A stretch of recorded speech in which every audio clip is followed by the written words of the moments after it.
સંજેલી તાલુકામાં આવેલી Sanjeli police station ખાતે વિશ્વ આદિવાસી દિવસ નિમિત્તે સફળ સંચાલન માટે શાંતિ સમિતિની મિટિંગ યોજાઈ।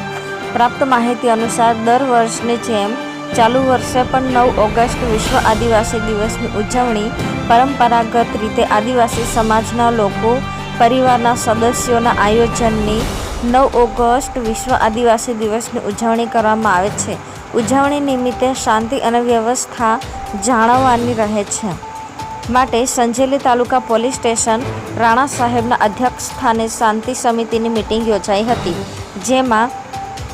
આદિવાસી સમાજના આગેવાનો, વડીલો અને ઠાકોર સમાજના આગેવાનો તેમજ મુસ્લિમ આગેવાનો મળીને સંજેલી શહેર ખાતે સૌ ભેગા મળીને યોગ્ય ચર્ચા વિચારણા કરવામાં આવી હતી અને સંજેલી નગર ખાતે પોલીસ બંદોબસ્ત ગોઠવવામાં આવી તેવી ખાતરી આપી હતી।